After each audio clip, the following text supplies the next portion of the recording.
He left with a suitcase and a smirk, thinking I'd chase him down the driveway crying. I didn't even stand up from the table. From the kitchen window, I watched Jack throw his duffel bag into the back seat, like he was making a dramatic exit in a movie. He looked back once, probably to see if I was at the door begging him to stay. I was not. I was sipping tea, a little too strong and slightly oversteeped, the way I liked it. The front gate clicked shut. His car engine sputtered, coughed, then roared to life, like always, too loud for our quiet neighborhood. And then he was gone. Just like that. 30 years of cohabiting, over in 5 minutes and one slammed door. The silence that followed wasn't heavy. It was still. I stayed seated, letting my eyes fall on the floral mug in front of me, the one with the tiny chip on the rim. Jack always said it made me look poor, drinking from a broken cup. But I liked that mug. It fit my hands just right. For a long time, I thought I'd break when he finally left. I truly believed I'd fall apart the way people assume old women do, trembling, devastated, directionless.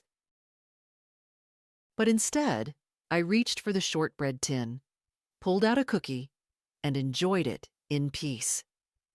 He didn't take much with him. His clothes, his laptop, some toiletries. Not the books he never read or the tools he always said he'd use but never did. He didn't even ask for the spare keys. That told me everything about how confident he felt. He thought he'd hurt me. But Jack never knew how far gone I'd been inside. He never noticed the woman who used to argue back had gone silent, not from surrender, but calculation. That every time I nodded at his insults or handed over my card at the grocery store, I was adding one more thing to the mental list. The list that would one day make walking away not just possible, but inevitable. He also never noticed the name on the bank account. That was the real punchline. I rinsed my mug and placed it in the sink, not bothering to wipe the counter. The house felt different now, lighter, as though it had been holding its breath and could finally exhale. I went into the living room. The armchair still held the indent of his body. He always slouched to the left, remote wedged under his thigh, always annoyed when I sat in the wrong chair. I sat there now, crossed my legs, stared at the ceiling, smiled. The clock ticked. I thought of the way he'd talk to me in front of people, like I was slow, hard of hearing, irrelevant. He'd interrupt, correct me, explain things I already knew. "She gets confused easily," he'd say with a wink. I didn't get confused. I just stopped explaining myself. And I never corrected him when he assumed the savings were shared. I had let him believe what he needed to believe, that he was in charge, that the house was his, that I was lucky to have him. Let him think it. Let him think it right up until the day he packed his bag and said, "You'll regret this, Helen. You think you're strong, but you're not." I didn't say anything in return, just watched his hands tremble slightly as he zipped the bag. That was the part he didn't expect. The silence. The calm. I think he was hoping for drama, that I'd plead or collapse, that he'd get to feel powerful one last time. Instead, he got the back of my head and a pot of tea. The phone rang once, his number, but I didn't answer. I knew what it would be. Some last word. Some manipulative half-apology. I wasn't interested. Instead, I opened my drawer and took out the small red notebook I kept hidden under my sewing patterns. I flipped through the pages, checking off each item with a steady hand. Utilities switched to my name 2 years ago. Lawyer's letter signed and filed. House deed, Helen Dowley, sole owner.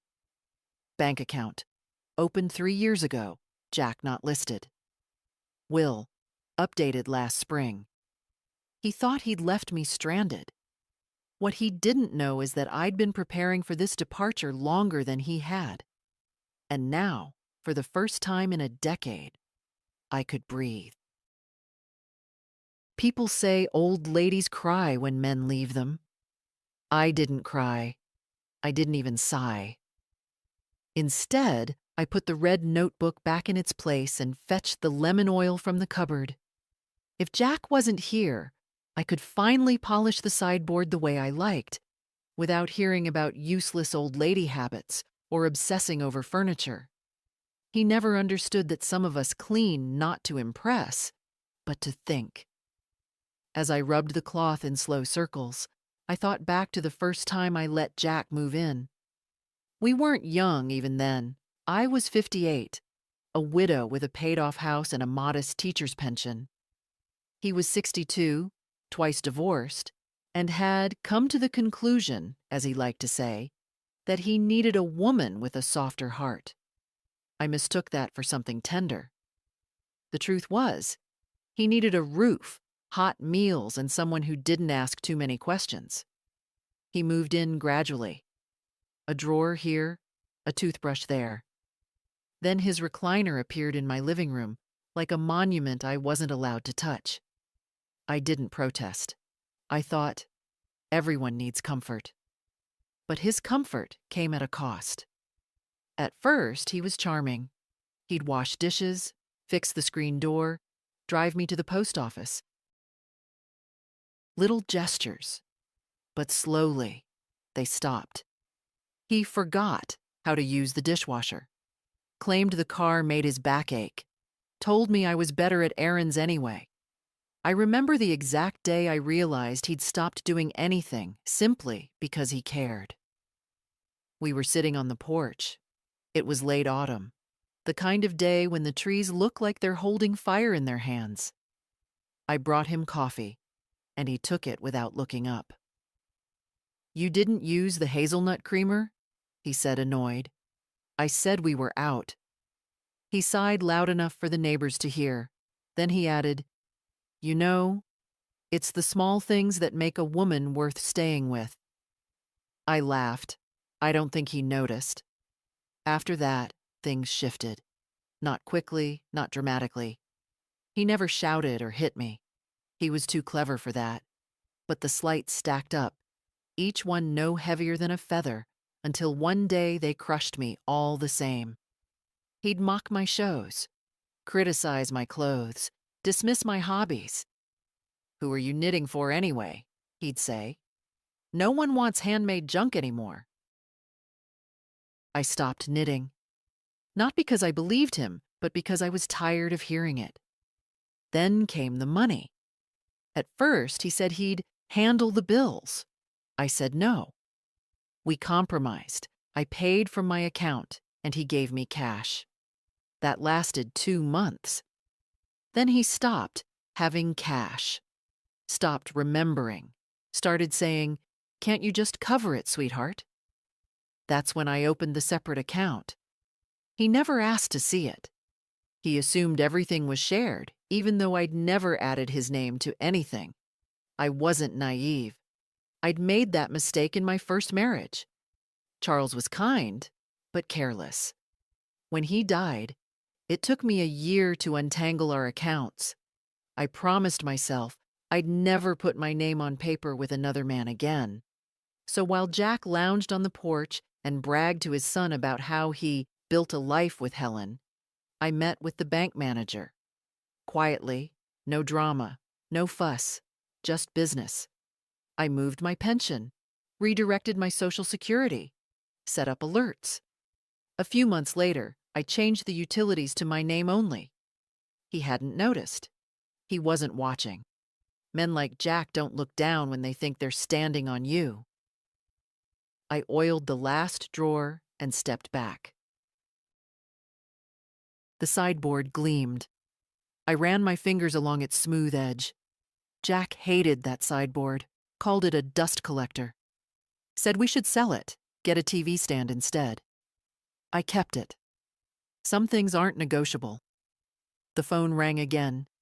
"Jack, one more time." I let it go to voicemail. I walked through the house, taking stock. The things he left behind. The silence that filled the corners. I thought I'd be lonely, but what I felt was space. For me, for air, for thought. I looked at the dining room table. Ours for 29 years. He always sat at the head, claimed it gave him a better view of the room. I sat there now. It didn't feel different, just honest. When I opened the curtains, the front yard was bathed in late afternoon light. My neighbor, Mrs. Keller, was tending her begonias. She glanced up, gave a little wave. I waved back.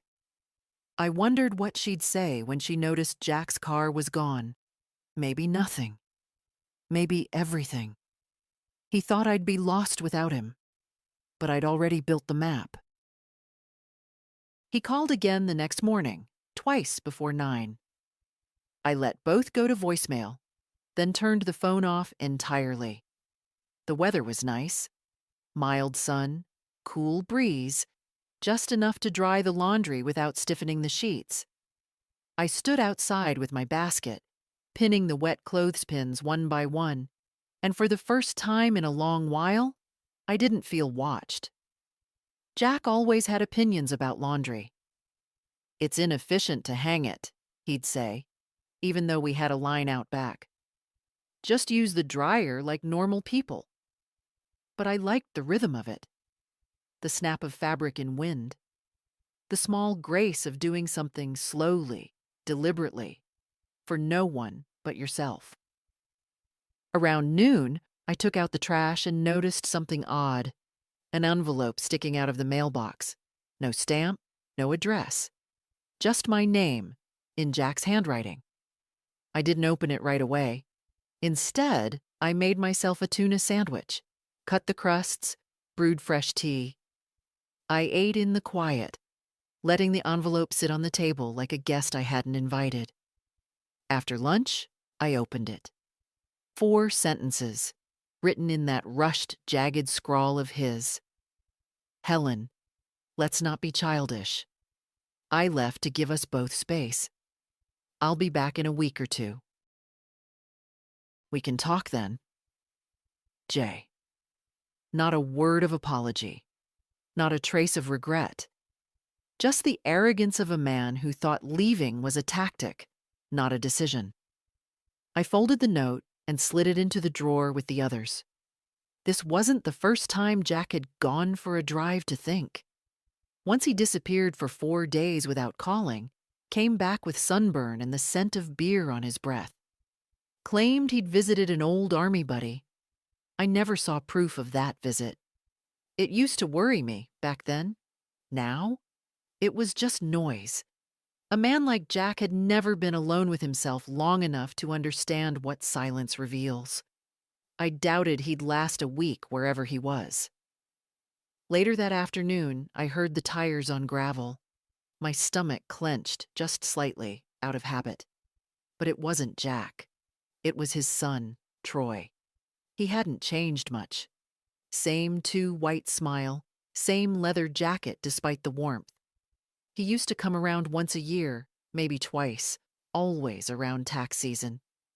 Jack would act thrilled to see him, but his eyes would flick toward the cabinet where I kept the checkbook. Troy got out of the car holding a 6-pack of light beer and a bouquet of supermarket daisies. "Mrs. D," he called cheerfully. "Surprised to see me?" "Not really." "Your dad's not here," I said, standing on the porch. "Yeah, he mentioned he needed some space," Troy said, offering the flowers like a bribe. "Figured I'd stop by anyway, keep you company." I didn't take the bouquet. "You here for something?" I asked. "Or just practicing your timing?" He grinned, unbothered. "Always liked this place. You've got the best porch in the county." "Is that right?" He followed me into the kitchen without being asked. Sat at the table, cracked open a beer, made himself at home. I let him. Some dances were worth finishing. "You know," he said after a sip, "Dad's been talking about downsizing. Said this house is too much for you two now." That was fast. Jack hadn't been gone 24 hours before the circling began. "Oh, has he?" I kept my tone even. "Yeah," Troy nodded. "Said maybe you two could move into one of those assisted living places. Something easier. And sell this place before the market dips again." He glanced at me, testing. I met his eyes and said nothing. Troy leaned back in his chair. "I got a guy who could help. Real estate's my world now. I could get you a good deal." "Funny," I said. "No one mentioned that to me before." Troy shrugged. "Guess Dad didn't want to worry you. But hey, with the proceeds, you could set yourselves up real nice. New car, maybe even a little trip."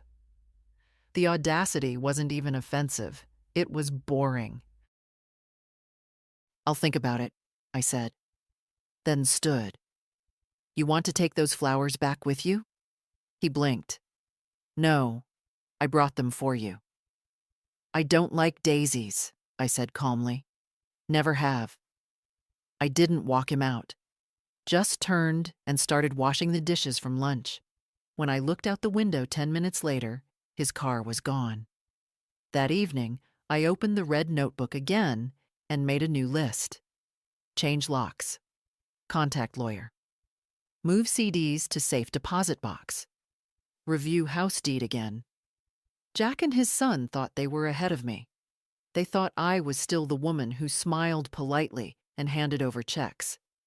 They hadn't realized I'd started counting receipts. The day I stopped cooking for him was the day I started breathing again. It wasn't a grand announcement. No slammed pots, no fiery speech. Just a quiet evening, a bowl of vegetable soup, and no second place set on the table. That was 6 months ago. He noticed, of course. "Where's mine?" he asked, standing in the doorway in his too tight flannel shirt, the one with mustard stains he never saw. "In the fridge," I replied, without looking up. "You know where the microwave is?" He laughed. "You mad about something?" "No," I said, spooning soup into my mouth. "Just tired." And that was the truth. Tired of being expected to fill his plate while he filled the room with complaints. Tired of him eating in front of the TV while I cleared dishes in silence. Tired of feeling like a waitress who forgot her name somewhere between the salt shaker and the laundry basket. After that, I stopped doing a lot of things. I stopped reminding him to take his blood pressure pills. I stopped buying his favorite cereal. I stopped refilling the bottle of aftershave he never once thanked me for replacing. He didn't like it. "You're being cold lately," he said one evening, watching me fold laundry. "I'm being quiet," I replied. "There's a difference." He huffed and went out to the porch, where he'd sit and call old friends on speakerphone, loud enough for me to hear every word. I never knew if it was deliberate. I stopped caring. The more I withdrew, the more he tested. Little pokes, snide comments. One day he suggested I should stop wearing my good jewelry around the house. "Someone might think you're showing off." I looked him in the eye and said, "No one's watching but you, Jack." That shut him up for a day or two. I knew what he was doing. He thought if he made me feel small enough, I'd fight back. And in fighting, give him something to argue with. But I didn't argue. I just unhooked, like a coat falling off a peg. And in that space, quiet, unoccupied by his wants, I started breathing again. One afternoon, I drove myself to the bank. Just a routine check-in, I told myself. But the truth was, I wanted to see everything with fresh eyes. I met with Mrs. Candle, the same advisor who'd helped me set up my separate account 3 years back. She looked at me over her glasses. "Still happy with how things are structured, Mrs. Dowley?" "Yes," I said. Then after a pause, "But I'd like to make sure no one else has access. No joint beneficiaries, no transfer on death clauses. Just me." She nodded. We can confirm all that now." She printed out the documents. I read every line, signed again where needed. Before I left, I asked her about safe deposit boxes. She walked me down the hall, showed me one available on the second floor. We stepped into the chilled vault room, and something about the cold steel door made me feel grounded. I rented it on the spot. Back home, I moved the savings bonds, the CD statements, and a velvet pouch with 3 heirloom rings, my mother's and 2 from my grandmother, into a small fireproof box. I'd let Jack see them once, years ago. He'd said, "We should appraise those. Might be worth something." He didn't mean sentimentally. I didn't tell him I moved them. I didn't need to. That evening he asked what I wanted for dinner. "I already ate," I replied, even though I hadn't. He stood there for a moment, confused, like the air in the room had shifted and he didn't know where to place himself. I almost felt sorry for him. Almost. Because in the back of my mind, a new thought had started to take shape. Not fear, not revenge. Something steadier, like the click of a key in the right lock. He thought I was just being moody. He thought it would pass. But what he didn't see, what he never once paused long enough to notice, was that I was no longer afraid of losing him. I was ready. He brought his son around again, and they looked at my house like buyers. It was a Sunday afternoon.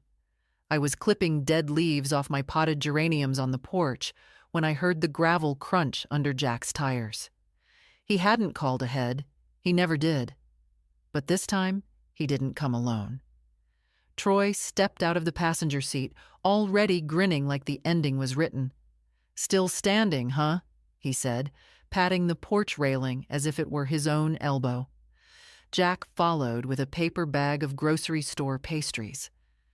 "Brought some of those cinnamon things you like," he said, handing them to me like an offering. I didn't take them. "They give me heartburn," I said. Troy laughed too hard, like we were all in on a joke. They stayed longer than usual. Jack wandered into the kitchen, opening cabinets like he was checking inventory. Troy hovered behind him, nodding along to everything he said. Good structure. Open floor plan. Natural light. The language of men who think the world owes them a house just for existing. "Mind if I check the backyard?" Troy asked at one point, already halfway out the door. "Go ahead," I said. The weeds are lovely this time of year. They poked around for half an hour. I stayed in the living room, listening. Cabinets opened, doors clicked, drawers shifted. I sat perfectly still, hands folded in my lap, like a hostess at a dinner party she never agreed to throw. When they came back in, Jack's tone had shifted. Faintly businesslike, but trying to stay warm. "You ever think about selling?" he asked casually. "Not seriously." "You know, this house is a lot of work for one person." "I manage." "I mean, just think. What if something happened? The roof's getting old, the water heater's from what, 2002? I looked him square in the eye. "Jack, did you come here to check on me or to appraise the property?" He blinked, caught for a second. "I just worry." "No, you speculate." Troy cut in with a smile. "Look, Mrs. D, no pressure. But the market's good.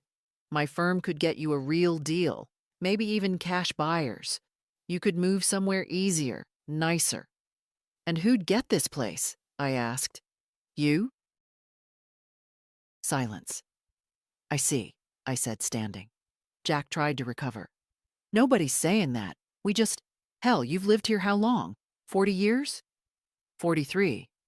Right. Maybe it's time to start thinking ahead." I smiled, but it didn't reach my eyes. "I already have." They left not long after. Jack said he'd call. Troy muttered something about emailing me a few light listings. I nodded as if I might read them. The moment their car pulled away, I locked the door and went to my bedroom. Inside the closet was a fireproof box. I pulled it down, took out the folder marked property, and opened it flat across the bed. There it was, in black ink. The deed. My name only. No Jack, no Troy. I'd signed it that way on purpose years ago, after a conversation with my lawyer, an older woman who'd once looked me in the eye and said, "Helen, love does not entitle a man to your assets." Smart woman. Still, I wanted more certainty. So I called her. Her assistant answered, said she could see me Wednesday. "No rush," I said, "but I want to update a few things." "Same address, same file?" "Yes, but tell her I'd like to make it airtight this time." That night, I barely slept. Not because of fear, but because of clarity. For years, I'd let Jack drift in and out of this house like it was a given, like my home, my peace, my name on the papers didn't count. But now he was bringing people through like a man testing the soil before he plants a flag. And Troy, God help me, Troy looked around this place like he already had paint samples in his head. I opened the notebook. New entry. Add survivorship clause. Consider living trust. Send copies to Beth, my niece. Review emergency contacts. It's funny how quiet a house gets when you finally stop lying to yourself. I went to the bank that morning, quietly. No one saw me leave. Jack wasn't around to ask where I was going, and even if he had been, I would have said something vague like, "I'm picking up stamps." That was one of the luxuries of age. No one expected you to move with purpose. But I was moving with more purpose than I had in years. My appointment was at 9:30. I wore a gray skirt and a navy blouse, clothes Jack called funeral librarian outfits, but I liked how they made me feel. Calm, neutral, untouchable. The bank manager, Mrs. Condell, greeted me with the same soft professionalism I'd come to appreciate. She didn't ask about Jack. She didn't make conversation. She just ushered me into her office and pulled up my file. "How can I help today, Mrs. Dowley?" I opened my bag and took out a small manila folder. "I want to transfer some funds," I said, "and make sure they're shielded. Completely." She nodded without blinking. "Shielded from whom?"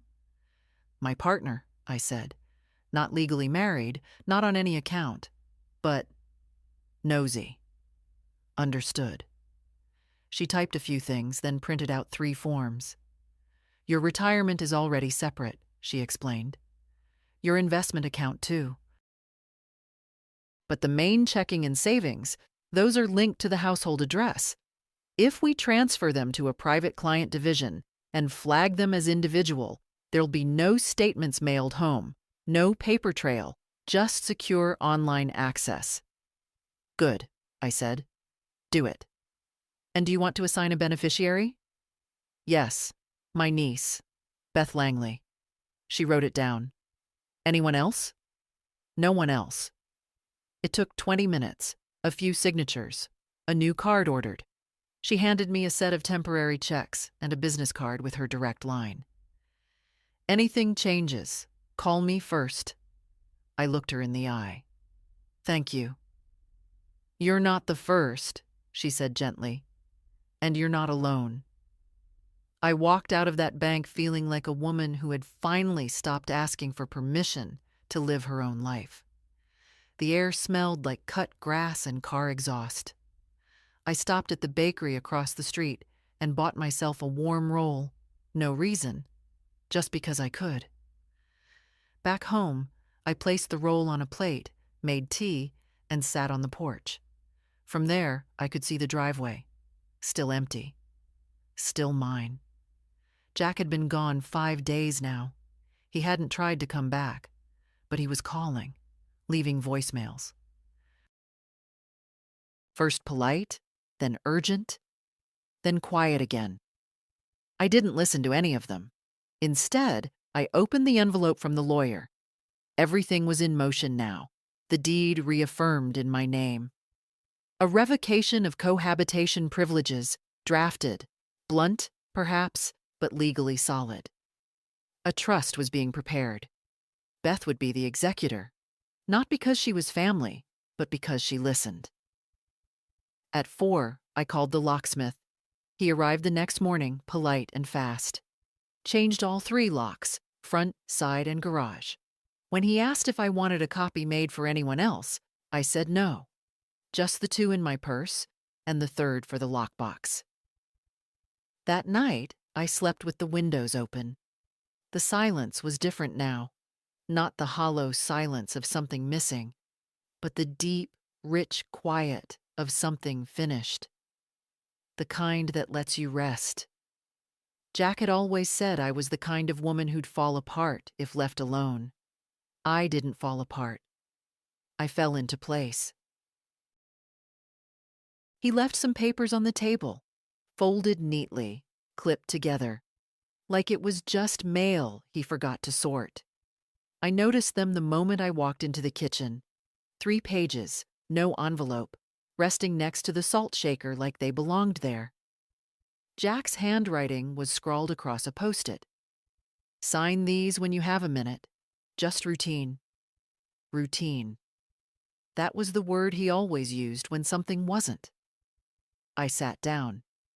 Didn't touch the papers right away. Just looked at them while the kettle hummed on the stove. The corner of the top page had a familiar letterhead. Sunhaven Title and Escrow. The name of a local firm. He hadn't even tried to hide it. I made my tea. Let it steep too long. Sat back down. Then read. Page 1. Authorization to initiate discussions about co-ownership transfer. Page 2. A preliminary agreement outlining intent to mutually retitle residential property for asset simplification. Page 3. A disclosure form. He hadn't signed any of them yet. He wanted me to go first. That was clever in a lazy kind of way. I folded them back together and set them aside. I didn't get angry, didn't curse. Just stared at the steam rising from my cup and thought, so this is what he came back for. It had been a week since he'd left. No bags, no announcement. Just one afternoon, I came back from the post office, and there he was in the living room, shoes kicked off, watching the news like nothing had happened. "You're back," I'd said. "Wasn't gone that long," he said. "Needed air." Things got tense. That was his version of an apology, and I let it sit. I nodded. I didn't welcome him, but I didn't throw him out either. I needed time to see where the wind was blowing. Turns out it was blowing straight toward my deed. Later that evening, after he'd gone out to get milk and returned 3 hours later without it, I placed the papers in an empty manila envelope and wrote across the front, "Return to sender." The next morning I left it on his pillow. He didn't mention it for 2 days. Then over breakfast he said, "You get a chance to look at those forms?" I wiped my mouth with a napkin. I did. And the answer is no. He stared at me like he didn't understand the word, like it was new. No? That's right. He shifted in his chair. "Helen, it's not a big deal. It's just about future planning." "No," I said again, calmly. "It's about control. And the answer is still no." "You're being paranoid." "No, Jack, I'm being awake." He stood, pushing his chair back too hard. "You think I'm trying to steal from you?" I sipped my tea. "I think you're trying to rewrite something that's already settled. And I think you're not used to hearing me say no." He stared at me, jaw tight, fists half curled like he wanted to hit something but couldn't find a reason. This is what I get for trying to help. I didn't reply. He stormed out of the kitchen, muttering something about ungrateful old women. The door slammed. Again. I waited. 10 seconds. Then 20. Then I exhaled. Later, I checked the cameras. 2 months ago, I'd had a neighbor's son install a basic system. Front door, garage, side yard. Jack never noticed the little black eye near the porch light. At noon, I watched the playback. He'd gone straight to his car, opened the trunk, pulled out a second folder. Stood for a moment like he couldn't decide whether to come back. Then he drove off. I opened the red notebook again. Cameras, working. Deed, confirmed. Lawyer, notified. Jack, no longer underestimated. He thought he could outweight me, wear me down.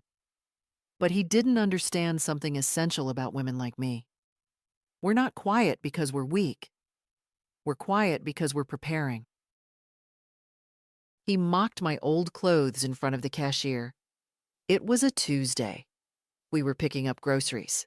Not together exactly, but in the same car. Jack insisted on coming along because he wanted to get a few things, which usually meant adding junk to my cart and pretending it was his money paying for it. I hadn't planned to run into anyone. I was wearing a soft cotton dress, the blue one with a faded hem I usually saved for yard work. Comfortable, familiar, nothing special. At the checkout, the cashier, a young girl with heavy eyeliner and chipped nail polish, smiled at me and said, "I like your dress. It's cute." I smiled back. "It's older than you are." Jack laughed. Then, loud enough for the people in the next lane to hear, he said, "She refuses to buy new clothes, sentimental about her antique collection." The girl looked confused. I looked down at the apples rolling across the counter. He didn't stop. "She's got 3 closets full of stuff from the Eisenhower years. I keep telling her you're not a museum exhibit." The smile froze on my face.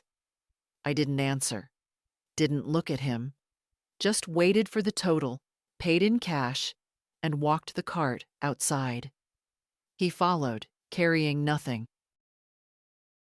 When we got to the car, I unlocked the trunk, set the bags down gently, then closed it and turned to him.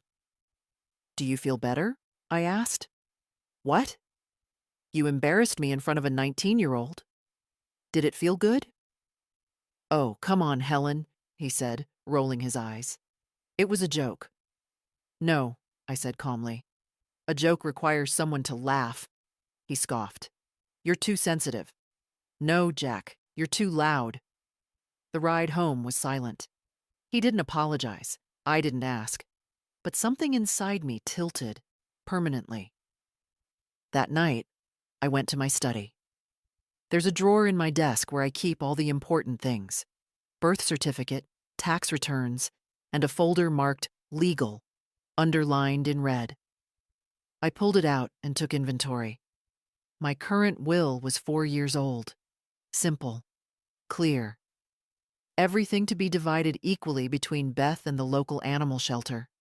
Jack was mentioned only once, as a temporary caretaker of the house if I passed before selling it. That clause had been written in a gentler time. I took out a pen, scribbled a note. Then the next morning I called my lawyer. "Change of plans," I said.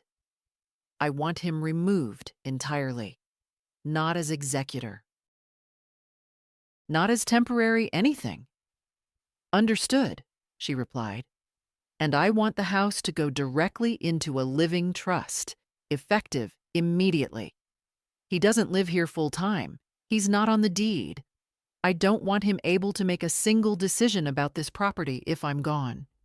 "Very well. One more thing," I added. "Can we add a clause? Something petty but legal?" She laughed. "Like what?"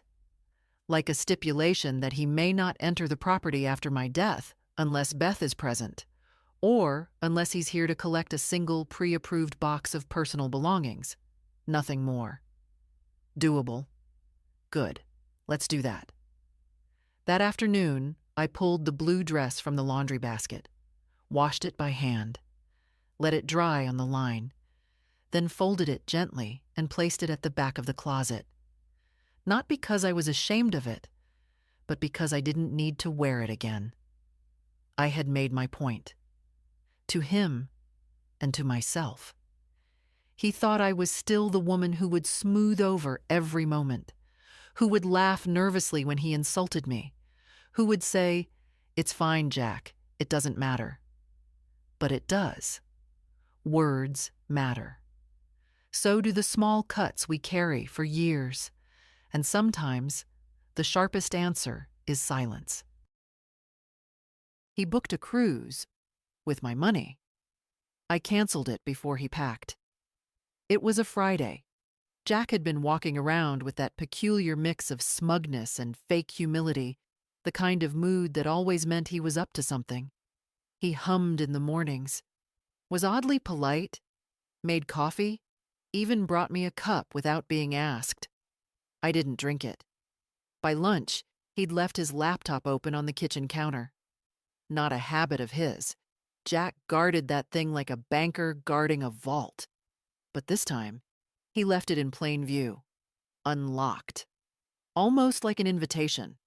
I wasn't snooping. Not really. But I walked by and saw it on the screen. Confirmation email. Thank you for booking with Grand Horizon Cruises. My name was listed first. Mrs. Helen Dowley, then his. 8 nights. Balcony suite. Departing in 6 weeks. Non-refundable. Paid in full. I opened the details. The payment had been made from a card he didn't own, because Jack didn't have a card. Not in his name. Not with that limit. He'd used mine. I walked away. Slowly. Boiled water. Made tea. Sat down in the den and breathed. Then I got up, fetched my red notebook, and found the bank card I kept in the back pocket, wrapped in an elastic band. My personal card, the one I rarely used in front of him. I called the number on the back. Grand Horizon Cruises, how may I assist you? I need to cancel a booking, I said. It was made without my authorization. The woman was polite, then confused, then understanding. I explained it calmly. No raised voice, just facts. Yes, we can cancel, she said, but there may be a partial fee. I understand. 10 minutes later, the reservation was gone. The money would be refunded in 5 to 7 business days, back into my account, not his. That evening, Jack walked in holding a brochure. He laid it on the table like a magician presenting the final card. I did something nice for us, he said, smiling. Look inside. I didn't move. I booked that cruise you mentioned, he continued. You've been stressed. I figured we could use a break, just the two of us. He made it sound like a gift. I looked him in the eye. It's canceled. His smile faltered. What? The booking. I canceled it. You? Why would you? How? You used my money, Jack. Without asking? It was for us. No, it was for you. If it were for us, you'd have asked. He raised his hands, defensive. Come on, Helen. It's not like I drained your savings. It was one trip. Without my permission. I thought you'd be happy. I thought you'd have boundaries. He grabbed the brochure, crumpled it. You're unbelievable. No, Jack. I'm awake. He stormed out, slamming the door so hard it rattled the pictures on the wall. I sat perfectly still. Outside, a storm was rolling in. The wind picked up. Leaves swirled across the porch. I could hear thunder in the distance. I poured myself another cup of tea. That night, I changed all my online passwords. Every last one. Banking, email, utilities, my phone account, the Wi-Fi. The last thing I did before bed was pull the key from under the planter on the porch and throw it into the trash. He didn't need access anymore, and I didn't need a vacation. I already had one, a life without him. He slammed the door, said, "You'll regret this." I smiled. He meant it as a final word. something sharp to throw behind him like a match tossed onto dry grass. But nothing caught fire. I just stood in the hallway, holding the dish towel I'd been folding, and watched the door swing shut. It was quiet afterward. Not sad, not sudden, just quiet. Jack had stormed out plenty of times before. To the bar, to his son's place, once to a motel an hour out of town, claiming he needed air after I asked him not to insult my cooking in front of company. But this time felt different. He'd packed a bag. Not his usual overnight duffel, but the large black suitcase with the broken wheel. The one he only used when he planned to stay gone long enough to need clean socks. He didn't say goodbye. He didn't ask if I needed anything. He just spat out that little curse, like a curse from a man who thought absence would teach me a lesson. I heard the car door slam, the engine cough, then fade into the distance.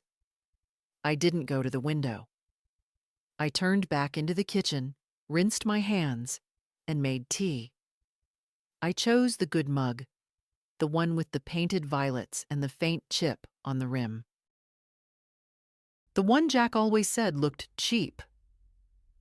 I carried my cup to the back porch and sat in the glider. It was late afternoon, the sun already sliding low over the fence line.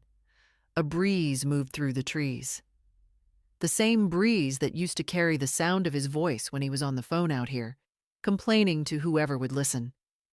Now it just carried birdsong. And my breath. I looked around at my yard. Nothing grand. Just a patch of grass, 2 crepe myrtles, and the rusted wind chimes he hated. He once said they sounded like regret. I always thought they sounded like weather you could trust.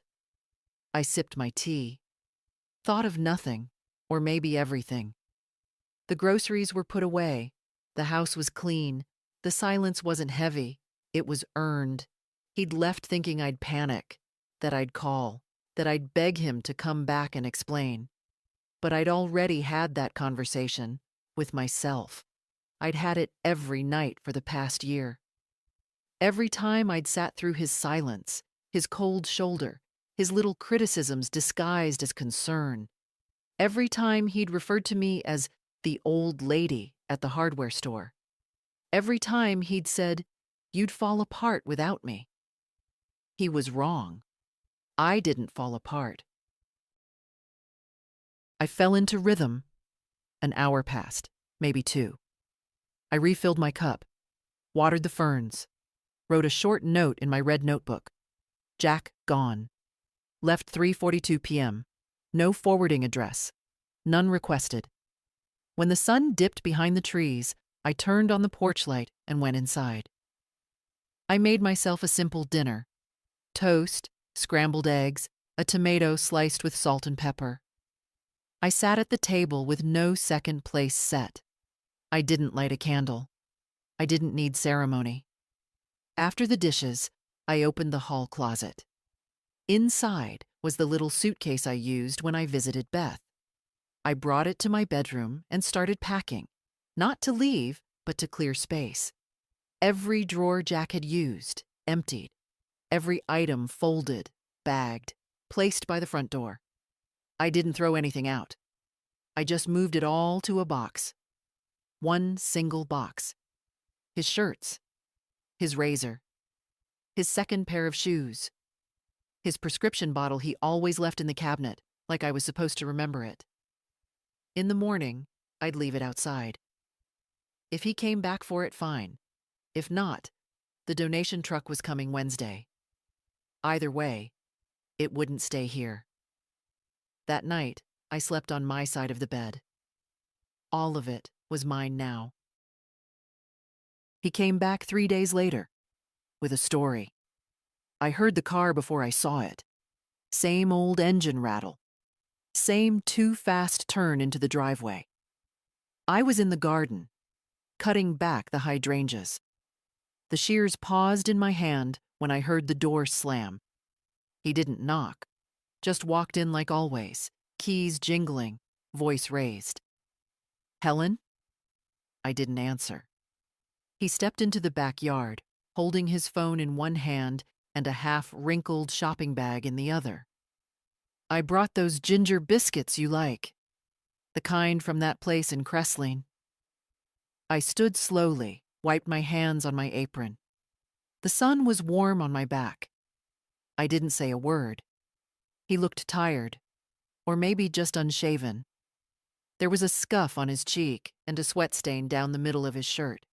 He smiled, forced. "Thought I'd come by. Talk. Clear the air." I looked at the bag, then at him. "You didn't bring milk this time either." He chuckled weakly. "Fair enough. Look, I've been thinking. Things got heated, sure. But we've been through worse, haven't we?" "No, Jack," I said. "We haven't." He blinked. "You mean to tell me you're still mad about the cruise?" "No," I said. "I'm finished being mad." That's the difference. He sat on the edge of the porch, like he used to do when he wanted to look casual. But I could see the tension in his shoulders. He wasn't here for an apology. He was here to reset the clock. "Look," he said, "I know I've been hard to live with. I'm not perfect. But we've got history. And you're not exactly easy either, you know." I nodded once. "That's true." He perked up at that. "You've changed, Helen. You've been cold. You used to laugh more. What happened to that woman who used to sing in the kitchen? She stopped singing the day someone told her she sounded like a ghost." He shifted uncomfortably. "I didn't mean that." "But you said it." He stood now, gesturing like he was giving a speech. "You're going to throw all this away? Over what? Hurt feelings? A canceled cruise? Some paperwork you didn't like?" I looked at him. Not angry, not sad, just steady. "You're not the problem, Jack," I said. "You're the pattern." "What the hell does that mean?" "It means I've lived this life before. Once with a smile, once with silence, but never with peace. And I'm too old to repeat it again just because someone's afraid of being alone." He stared at me, eyes narrowing.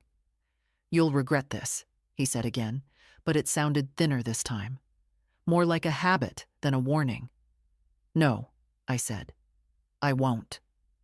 He stepped forward. "This is my home, too." "It's not," I said quietly. "It never was. You just lived in it." That landed. His mouth opened, then closed. "You're going to die alone in this house, Helen." I shook my head. "No, I'm going to live alone. That's different." He stared at me for another long moment. Then he turned, walked to the car, and drove away without slamming the door this time. I waited until the sound disappeared completely. Then I went inside, opened the fridge, and put the ginger biscuits straight into the trash. His son left a letter in my mailbox. I didn't open it. It came 2 mornings after Jack's second departure. I was out early, pruning the roses before the sun got too high. When I walked back up the path, I saw the envelope. Plain white, name written in bold marker, my full name in that same cocky block handwriting Troy had used on a birthday card years ago. To Mrs. Helen Dowley. No stamp, no return address. Just delivered by hand, like a favor or a threat. I stood there for a moment, thumb on the flap. Then I set it on the kitchen table and made my tea. It stayed there all day. Mid-morning, I vacuumed.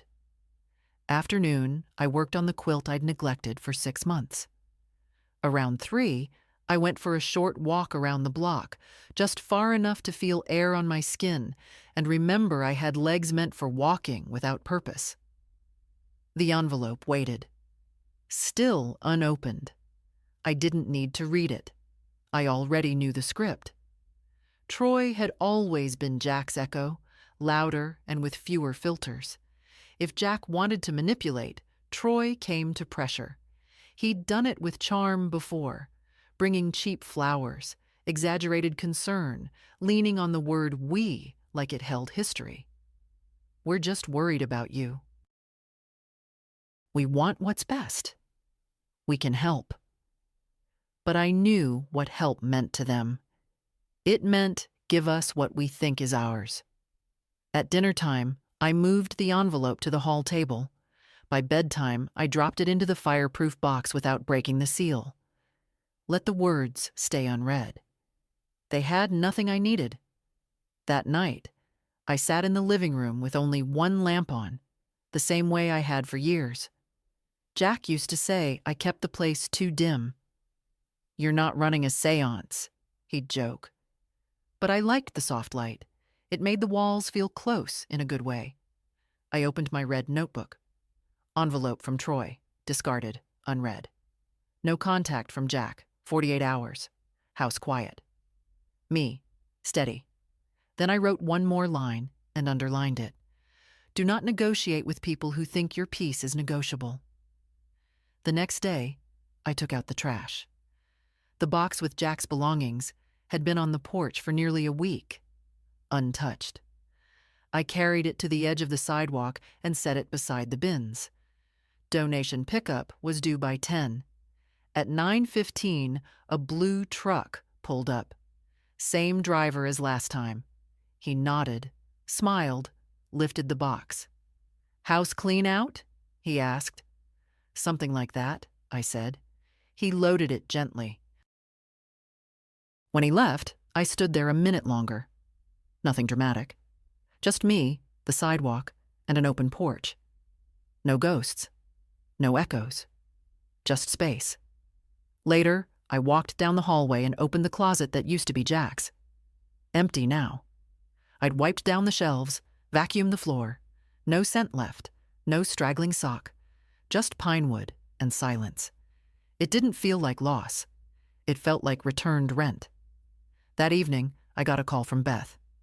"Hey, Auntie," she said. "Just checking on you." "I'm fine," I said. And I meant it. There was a pause. "I got the updated paperwork from your lawyer. Everything's in place." "Good. You want me to stop by this weekend? Bring muffins? I promise not to talk about work." "Come Sunday," I said. "Bring the ones with walnuts." "You got it." We hung up. I sat on the porch again, hands in my lap, wind brushing the hem of my pants. Somewhere down the street, wind chimes rang. Someone else's, not mine. Jack always hated mine. I hadn't noticed when they stopped. Maybe the string had snapped. Maybe the wind just hadn't been right. Either way, I didn't need them now. The quiet said everything. On Sunday, I set the table for two. Not because I had to, because I wanted to.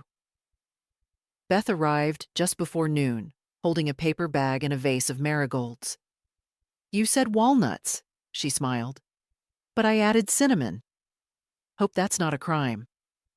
She kissed my cheek like always, breezed into the kitchen, and made herself at home. I liked that about her. She never lingered in doorways like she was waiting for permission. While she poured the tea, I laid out 2 plates, 2 napkins, and the good butter. Jack used to hate that butter. "Too salty," he'd say, scraping it off his toast. I used it generously now. We sat at the table, just the two of us, in the morning light. "You changed something," she said, looking around. "No, something left." She nodded. Didn't press. Beth never asked questions that felt like demands. We ate quietly for a while. Muffins soft and warm, tea a little strong. Outside, the leaves were starting to shift. First hints of orange and dull red. I loved this time of year. The beginning of shedding, of letting go without fanfare.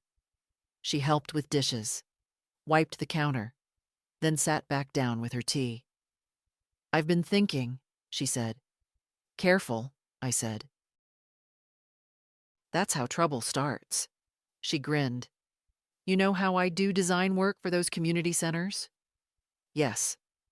"Well, there's a program for women over 60. They're looking for guest speakers. Nothing formal, Just small talks, stories, experiences. I looked at her. You think I should tell strangers how to get rid of freeloading men? She laughed, nearly snorted her tea. I think you've lived through things most people are too polite to talk about. And I think some of those women would feel less alone if they heard your voice. I didn't answer right away. She didn't push. When she left, I walked her to the car, the vase of marigolds already brightening the front window. She waved from the driver's seat, hand steady, eyes soft. Back inside, the house didn't feel empty. It felt open. I went to the closet and pulled out a box I hadn't touched in years. Old photo albums, letters, scraps of paper with recipes in my mother's handwriting. I sifted through them without rushing. Some photos made me laugh. Some I set aside. Some I placed gently in a new album labeled Mine. Not us. Not family. Not Dowley. Just mine. That evening, I roasted potatoes and cooked a small piece of salmon. I lit a candle, not for atmosphere, but because I liked the flicker. The dog across the street barked once, then settled. The clock ticked steadily. After dinner, I opened a fresh page in my notebook. Beth visit. Good. House, stable. Me. Ready? Then in smaller letters. I am not waiting for anything to change. I have already changed. I underlined it twice. When I went to bed that night, I slept without dreams. Not because there was nothing left to want, but because I no longer needed wanting to fill the silence. The letter came on a Thursday, postmarked from 2 towns over. Handwritten. Jack hadn't written to me in 30 years. Not even in the early days, when I was the one traveling to see my sister, and he was trying to play the patient man. Back then, he left voicemails. Short, clipped, impatient. But now, after everything, he wrote. The envelope was off-white, thick, his handwriting unmistakable. Slanted slightly left, like a man leaning away from what he's saying. It sat on the hall table all morning. I dusted the bookshelves, took a walk, made soup. The envelope stayed where it was. Around 3 I made a cup of tea, took the letter out to the porch, and opened it with the same care I'd give to peeling a bruise from a piece of fruit. He started without greeting. I suppose you think you've won, that you've made your point. Maybe you have. I don't know anymore. I paused, exhaled. It's not easy, being shut out. I keep wondering if you told everyone already. Beth, your neighbors, that lawyer friend of yours. Maybe you all laugh about it behind my back. Maybe you sit around and talk about how clever you were. But I keep thinking about the porch. About how you used to bring me coffee without asking. About the sideboard you refused to sell. About that stupid old movie you liked. The one with the girl who runs off in the rain. I didn't understand you. That's true. Maybe I didn't even try. I folded the letter there, not because I was angry, but because I already knew what came next. Regret dressed as sentiment, apology dressed as nostalgia, loneliness dressed as love. I opened it again. I've been staying at Troy's. It's not ideal. He talks too much. His wife hates me. I don't belong here. I think about coming back, but I know you'd lock the door. Maybe you already have. So this is my last note. If you ever decide you want to talk, you know where to find me. If not, well, I guess that's that. I left my copy of The Guns of August in the closet. If you still have it, maybe send it along.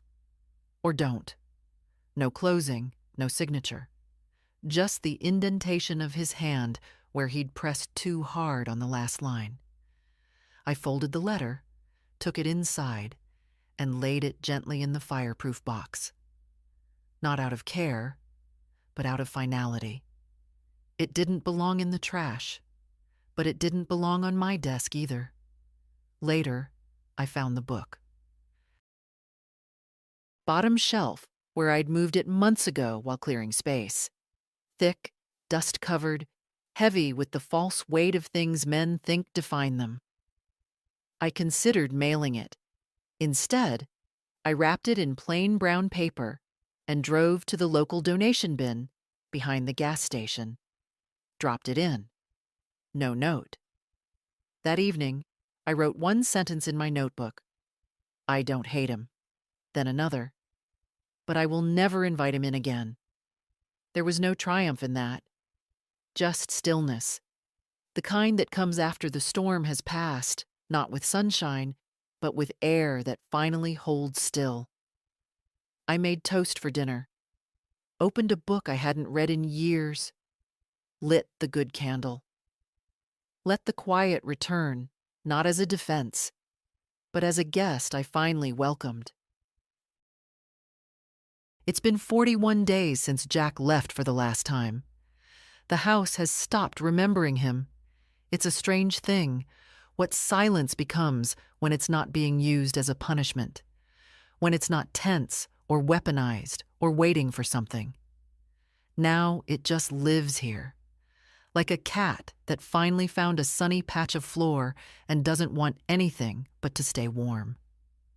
I wake up when I want. The clocks still tick. The pipes still hum in the morning.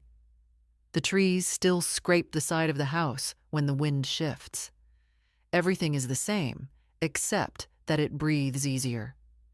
Some days I rearrange the furniture, just slightly. I moved the armchair from the corner near the TV to the window where the light falls better. I took the heavy curtains down, put up linen ones, pale and soft. Jack always said they were impractical. Now they flutter like thoughts too gentle to speak aloud. The red notebook is almost full. One of the last pages says, "Locks changed. Deed secured. Account protected. Life reclaimed." Underneath in smaller letters, "I did not survive. I rebuilt." Beth visits most Sundays. We talk about real things and stupid things and make sandwiches with too much mayonnaise. She brings her dog sometimes, a shaggy thing with anxious eyes and too much energy. Jack hated dogs. The dog sits at my feet now while I write this. He seems to understand something about quiet, too. A few days ago, I opened a new savings account.